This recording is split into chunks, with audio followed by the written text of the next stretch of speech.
Yeah, I am a biologist with the Southeastern Wisconsin Regional Planning Commission. Thanks, Ben. Yep. So Ben and I are going to be talking about a quick update to the natural areas plan. So this is a pretty truncated talk. I'm just going to go over the highlights here.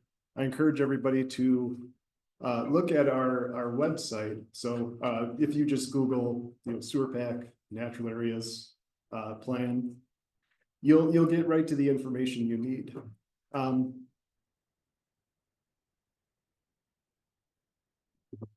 Spacebar. There we go.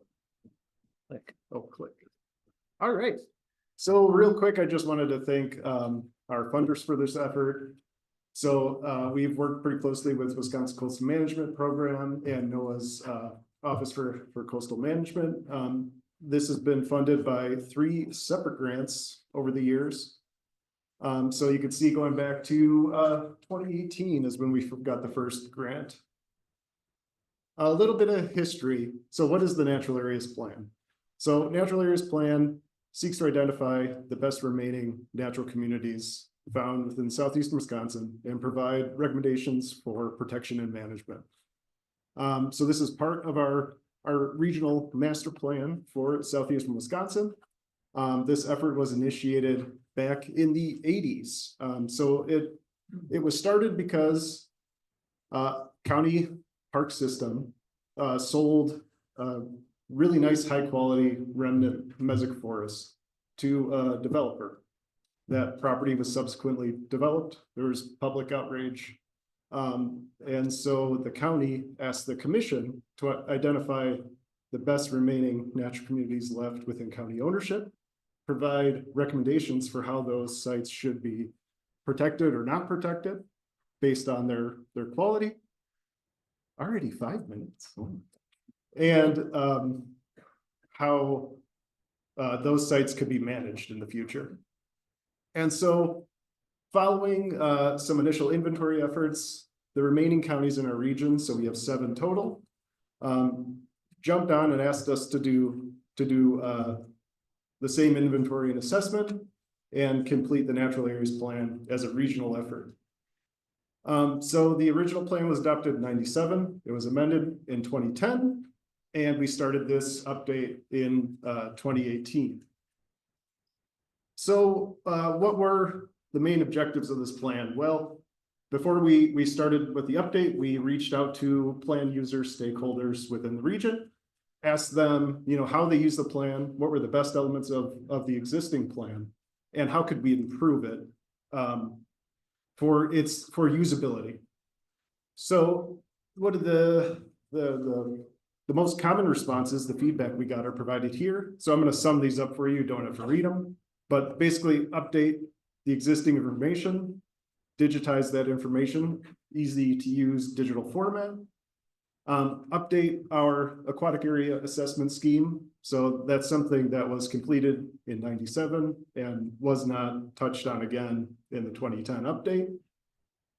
And need to better address common threats for management. So how did we do that? Well, we identified those updates to individual natural area and critical species habitat sites. We developed digital geodatabases to be those site repository for information regarding the sites. We developed site-specific profiles for natural areas. So basically, think of it like a one-page cut sheet summary for each natural area within the region. Why is it important? Why is it significant? What are some of the common threats that that natural area is impacted by, and site-specific recommendations to manage that site or protect that site. And then revise and update that aquatic area assessment scheme, as I mentioned, and then develop an interactive web tool that was easy to use, easy to follow, intuitive for the general public, but also professional planners and municipalities, planning departments. So the plan would be easy to incorporate into local decision-making in the future. So what did we find? So I'm going to go through each of these, but for natural areas, 478 remaining natural areas within the region. 412 critical species habitat sites. So those are sites that support threatened or endangered, threatened, or special concern species, either federally or state designated. 87 geological sites, 15 archaeological sites, and 11 grassland and forest interior reestablished sites. And that's specifically, that element was to provide more habitat for area-sensitive breeding bird populations. So a lot of information here. I'm already short on time. So quick summary. This isn't necessarily meant to inspire doom and gloom. All I'm trying to say here is that there's been a general change in the number of natural areas within the region. There's been a decrease in the number of natural areas, not necessarily the acreage.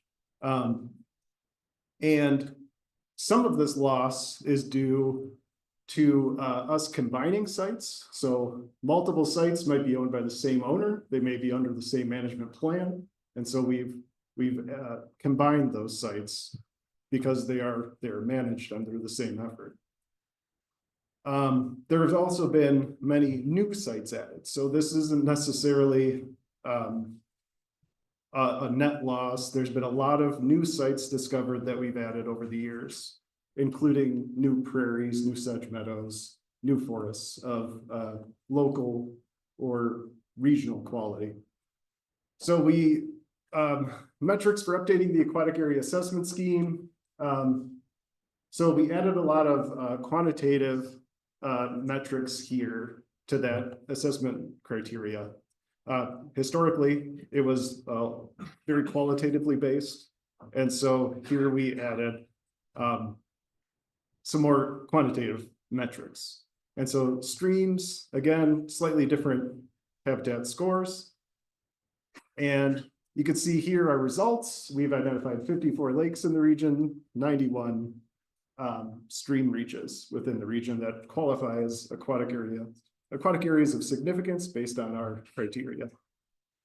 This is very comparative to other assessments that have been completed within the region. And I'm not going to get into too many details there. You can read more about that in the plan. And here's our natural areas web tool, just a quick screenshot here, and Ben's going to go into it in a little bit more detail in a second. Timeline for completion. Again, as Tom mentioned, I'm currently working on the draft. We'll plan to have that done in April. And that'll go before an internal technical advisory committee, and then a planning and research committee composed of our commissioners at the planning commission.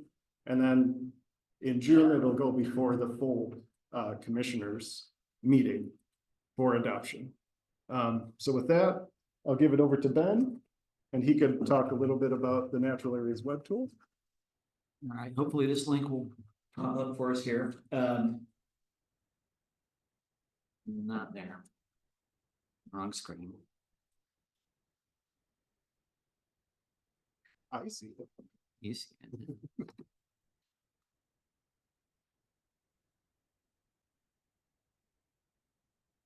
All right, well, I'm lost in Zoom here. So this is our natural areas web tool. We do have a demo version over here, the pack table here. You will be able to go in and click on a natural area. The pop-up will give you hyperlink to a site profile, which will have a map and complete metrics for a natural area.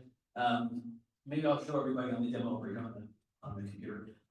We do have lakes and streams evaluations, and we hope to build a lakes and streams sister site to the natural areas site.